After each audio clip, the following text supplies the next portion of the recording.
Is the first chip implanted into the human brain that directly links the human brain with the hard drive of a physical computer without a wire, without a cable. We have the biology that allows us to do already, we have this, what those chips are allowing us to do. When we learn to access these mirror neurons in a very specific way, we have super learning. I do this personally. I mean, we can learn very, very quickly. We are at this pivotal crossroad where we are developing and evolving our technology so quickly. We have to make a choice as a society. How much of our power will we give away to the machines? How much of it sounds like a science fiction movie? Where do those movies come from? This is consciousness in those movies asking us to explore how much of ourselves do we want to give away. And here's a perfect example, Elon Musk. Elon Musk has developed a new company called Neuralink. And his philosophy is, and I'm not slighting him for this, because this is the way society learns, this is the way science learns, by pushing the boundaries. And Elon Musk is a brilliant man, he's pushing those boundaries. And I think he'll push them until he has pushback from society. Neuralink is the first chip implanted into the human brain that directly links the human brain with the hard drive of a physical computer without a wire, without a cable. So it's like Bluetooth technology. It's beyond Bluetooth, but you can think of it that way. Right. So what he's saying is, if you can't beat the machines, join them. He said, let's interface, let's become one with these machines. Right. So what do you think about that? So they have the chips that can be implanted into the brain, and I mean, think about what's happening. These are silicon chips that have contact points that are interfacing with human neurons. My personal feeling is it's a mistake, my personal feeling. I believe it's a dangerous path, and I also believe it's an unnecessary path, because we have the biology that allows us to do already, we have this, what those chips are allowing us to do if we awaken that biology. The Matrix is the perfect example of this. In the movie The Matrix, the people who were awakening into the new reality, when they needed to learn something quickly, they had a port at the base of their skull, and they would physically plug a cable into a computer, a hard drive, and they could download and learn programs very quickly. We have the ability to do right now through what are called mirror neurons. Interestingly, mirror neurons are a specialized class of neurons in the human brain that don't know the difference between watching an experience and having the experience. So when we already know this, for example, this is why you can lie on your couch on a Sunday afternoon watching a soccer game or a golf tournament or whatever. You're lying down, but you're watching this and your heart's racing, your muscles are tense, you might be perspiring, you might be, breathing heavy, but you're just lying there. I mean, if you think about that, it makes no sense. Your mirror neurons think you're the one on the field. Right, which is why we watch. It is. And these are very powerful neurons, and they're also powerful in addiction.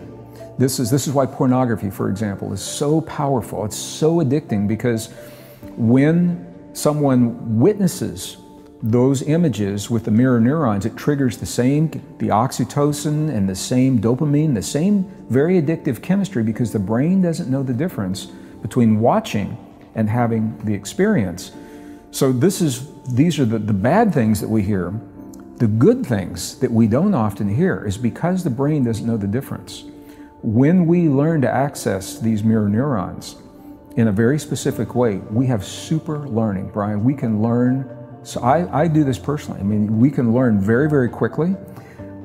We can learn music. You can learn to perform the way another musician is performing. You can learn a foreign language very quickly. You can not only retain, but recall information. Very super learning, super memory, super retention, super recall from the mirror neurons. And here's the kicker. Those mirror neurons in the human brain are in the 6th layer of the neurocortex that is made possible through a mysterious DNA fusion that happened 200,000 years ago. When we showed up, who or whatever is responsible for our existence, whatever's the source of the intervention that appears to have happened, made those neurons possible. And it gives us the ability, if we choose, to access this potential, to learn and experience very, very quickly. We don't need to be physically connected to a computer.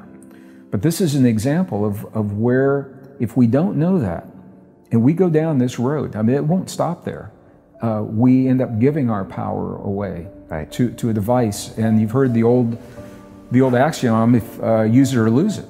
And we run, I think, the risk of becoming a species where we begin to lose this tremendous, beautiful potential. And we are losing parts of that already, because we're no longer kind of learning the same way and pushing our brains to learn languages. It's all there on Google Translate. Ask the young people today to solve a mathematic problem without the use of a phone or a calculator. Yeah.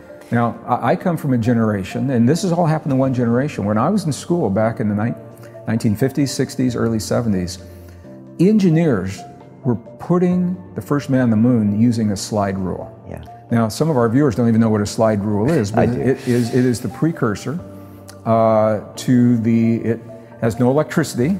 It is a gadget that looked like a ruler that had a slide that you could use to move and correlate certain numbers. And this is the way engineering happened in World War II, the atomic bomb. This is how we solved our problems. And young people now, if they don't have either a calculator, which is almost obsolete, the physical calculator, they're all on the phones now, or they don't have a phone, they cannot solve the problems. Yeah, well, we are now cyborgs, whether we want to admit it or not. Most people are anxious that they don't have the phone. They refer to it all the time. It's part of their consciousness. And so, as I've heard Elon talk about, he said the problem now, or maybe not the problem, maybe the good part, according to you, is bandwidth. Because we have our thumbs to get the information from our brain into this network, this internet platform. And so Elon is proposing that we jack up that bandwidth and get all of the downloaded interaction between us and this supercomputing, super interconnected network around the world, and then take ourselves to that next level. And so I think Elon is a proponent, or he's just saying it's going to happen, so let's make it happen. Yeah, he's just saying, let's go with the flow. This is where it's going. Right, and I see what you're saying, because if we do that, there's not many ways of going back. We already are doing that to a certain extent, aren't we? Well, we are, and I have to be, for transparency, I'll just say that I probably am what you would call a purist. There's a part of me that so respects the intricacy of the human being, our existence. We are so mysterious, we are so complex.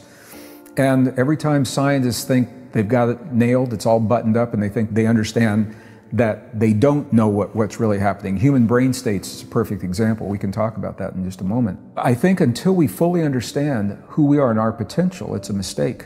Right. Because we're closing off that door, we might not ever go back there. We're giving it away. It's a mistake to lose that. 50 years from now, there'll be the science fiction movie of the people that stayed away from the tech and the people that went into the tech. I think it is happening right now. That's exactly what you're seeing. And you know, if some people go to extremes, I think the machines can be useful as tools. My caution is not to embrace them as a crutch, where we have to have them. Right. If a machine can tell me when I'm creating the conditions in my body to access this potential, then that machine is very useful. Once I understand that, I can toss the machine away. I don't need the gadget, because now I know who I am. If I feel like I need the machine to take me to this place every time, so I have a bad day or I'm a little stressed, and I say, oh, I got to hook up to my machine, you know, my PC, and run this app to tell me when I'm in the right brain state or whatever, the right heart state or whatever it is.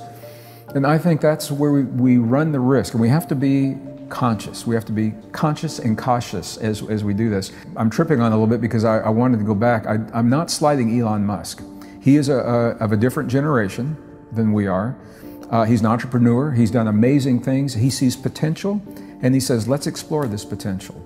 And so he probably is accelerating the evolution, wherever that evolution is going to go. We have to make a choice now, where we didn't have to make it 5 years ago. Now we have to choose, are we going to follow this path? Now I have to tell you, Brian, audiences all over the world, when I share this story, and I've got a presentation that goes with it, and before I even share my opinion, I can see people in the audience, and when they see the picture of the chip, I say, here's the chip, here's what it does. and people are out there, they're shaking their heads. And then when I say, in my opinion, this is a dangerous thing to do, it's a slippery slope, I think we may not want to go here, people stand up and they applaud. Yeah. People, at least in the ilk that we're communicating with, believe that there is we're pushing a boundary, and it's a boundary they don't want to cross.